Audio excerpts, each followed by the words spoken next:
syempre dadaan to ng mga alas 12 ng gabi sa feed mo para talagang magutom ka. Hala! So for today's video mga kapatid, tuturuan ko naman kayo magluto ng chicken salpicao. Super easy lang nito kung nagsasawa ka na sa beef or pork. Pwede mong gamitin yung chicken para sa salpicao recipe. So ang gagamitin pala nating part for today's video is chicken breast. Galing nga pala yung chicken breast natin. Syempre, alam nyo na yan. Pag hindi mo alam, lumayo-layo ka sa akin. Ayun. Hala. Syempre mga bading sa Premium Choice Meat Shop, at ang kailangan natin, ang first step is ipatra yung mga chicken breast natin kasi dapat wala yung water kasi isisir natin yan ng very light mamaya. So after nating ipatra yung mga chicken breast natin, ngayon naman hiwain natin yan. Depende sa inyo kung ano yung gusto nyong hiwa. Ako guys, pa-cubes na lang yung ginawa ko para madali. Pero pwedeng pahaba, pa-star, pa-oblong, bahala kayo. So kapag naging ganito na yung atake ng chicken nyo, after nyo siyang mahiwa, syempre lulutuin na natin yan kasi nga isisir natin ng very light yung nokma natin.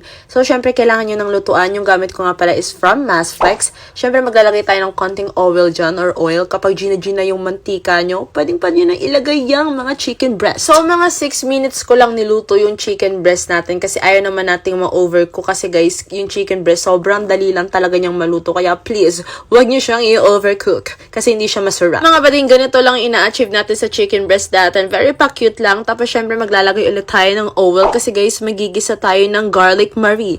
Garlic marie! So guys, kapag sa salpicao recipe, talagang mas masarap siya kapag maraming garlic. Kaya huwag kayo magtitipid sa garlic kung gusto nyo maging masarap. Hala! Hindi, yung salpicao, kung gusto nyo maging masarap yung recipe nyo na salpicao, please huwag kayo magtipid sa garlic. I swear. After natin maluto yung garlic, yun naman meron tayo ditong mega prime na mushroom. Tignan nyo naman yan guys. Malusog, matambok, SRP, sulit pa. So salaan lang natin yung mushroom natin kasi guys, hindi makukompleto ang ating salpicao recipe kung wala yung mushroom. Doon ka sa malayo kung walang mushroom yung salpicao mo. Sa mga hindi mushroom lover dyan, lagyan nyo pa rin kasi guys, nakaka-add up talaga yan ng lasa. Promise. After natin hiwaan yung mga mushroom, mga kapatid, ayan, piprituhin na natin. Prituhin yung mabuti, lutuin yung mabuti yung mushroom kasi sabi nga ng cooking ina nyo, di ba, kailangan nating lutuin yan kasi lasa siyang goma. So after nating prituhin yung mga mushroom natin, mga kapatid, dito na tayo sa last step, which is yung sauce ng ating beef salpicao. Maglalagay tayo ng, magiging generous tayo sa both, ha? Tapos maglalagay ulit tayo ng garlic. Ayan, magbading all together lang sila. Tapos ilagay nyo na rin yung pangpaanghang. Pero kung hindi kayo spicy lover, wag niyong lagyan. So ngayon naman nilalagay na natin yung mga pampalasa. Meron tayo ditong Maggi oyster sauce, konti lang. Tapos meron tayo ditong Worcestershire, bahala kayo, malalaki na kayo. Mga 2 takip lang nitong Worcestershire. Tapos maglalagay din tayo ng paprika powder. Maging generous kayo sa paprika powder mga kapatid para talaga maging masarap yung ating chicken salpicao. Tapos imekos-mekos nyo lang yan, halu-haluin nyo para bang chef, ganyan. Tapos ilalagay na natin yung mushroom